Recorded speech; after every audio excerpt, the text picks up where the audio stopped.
Let's go. Hey guys, welcome back to World of Tanks. Got a replay for you today. This is my ace tanker replay in the T71. It's the American tier 7 light tank. And it's quite the little monster, to be honest. If you can get the right situation for it. I have to say, in my World of Tanks career, I've not been fond of light tanks up until quite recently. Been playing this thing and the AMX 1375. Starting to get into the groove for those tanks. Normally I'm heavy tank destroyers, but yeah, starting to learn how to play these things, and they can be a lot of fun. So as you can see, we're just kind of scouring the ridgeline. That was a terrible shot, that was two terrible shots. Kind of scouring the ridgeline here to see if we can spot anything and just keeping on the move. We've got this enemy T71, so try and get some shots on him. And we will back off and disengage. We had one shot left in the clip, but it was a little too risky to be hanging around and, you know, taking the time to take that shot. And that's one of the things that it took me a long time to learn when playing light tanks, is when to get out of there, pretty much. It's like, especially with autoloaders like the T71, it can be very tempting to just stay out there a little bit longer and empty your clip. Just get that last shell fired, but it's more often than not going to be quite dangerous. So you kind of have to learn to read the situation and not let the amount of ammo you've got left dictate how you play. It's quite an important lesson for light tanks. Took me a long time to learn. But we've got an enemy Super Pershing pushing up that flank. We can get good side shots on him. Not too bad. So we've cleared him up. And as you can see, this is kind of typical for this map. We've got a lot of our team camping in the bottom left corner. So we're just going to try and do our best for lighting up targets so they can get shots, hopefully. Nope, here comes enemy T71. We're still reloading at this point, so we'll do our best to dodge him. Hit the brakes there so he goes straight past. And then just get moving again. It's a case of learning how to lead your target. And now we've got him tracked, we'll just finish him off. So for all that dancing about each other, we only took one shot from him. So it's quite good trade on our part.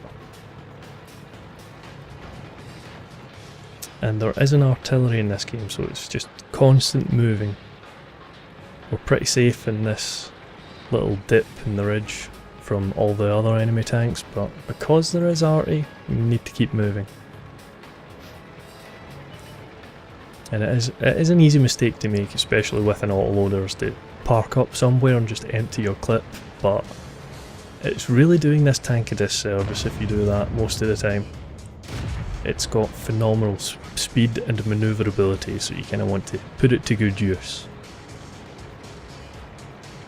As you can see, we're just being rather cheeky and just keep sticking our nose up. Try and spot something, and if we do, just get in cover once again.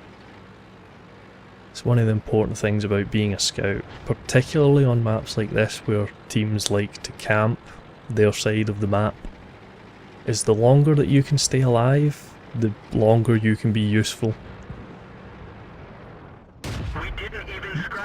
Take shots. That was insanely lucky. The shot flew a little bit high and went into the little viewport Commander Cupola thing on top of the IS-3. So that was a very lucky kill. And we'll just push up, and there we go, spot a 112, and back off once again. We're holding off in the reload because the 112 looked like it might have been wanting to chase us. But our team manages to clean it up, no problem. So now we can go for a reload rather safely. And continue with our scout tactics of just poking the ridgeline. And like I say, this is something it took me a very long time to learn how to do properly, because I'm just too used to playing heavy tanks and just getting involved in a fight. But it's definitely something you can't really do in this. There we go. We've got good cover from this low. And it's not so much firing here to kind of get damage, it's more just scare them away. Let them know there's things here that can fire at them.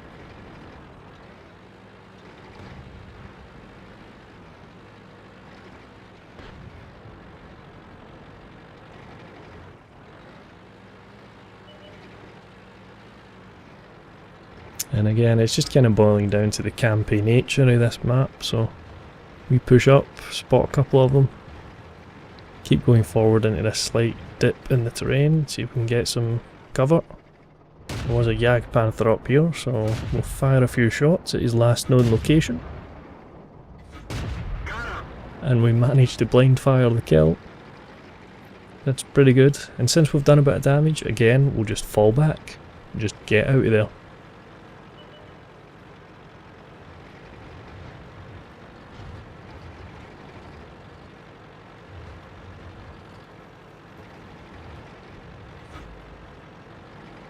Now, since we've been putting a lot of pressure on that side, we just relocate to the middle, and we've got the side of the low. Managed to snipe up the kill there. Side of the T74 as well, so we're going to put pressure on him. And that was a shot from something in the corner, but again, that's the thing, you can see I was sitting still, just aiming shots, and something hit me. So in the T71, staying mobile really does do you a service. Now we're down to 4 enemies, including 1 Arctic. So I kind of feel more comfortable pushing up here, and the guys that have been camping at the bottom left, they've started pushing up as well. So I'm more than happy leading the charge here. ELC, I'm assuming he's been AFK all game.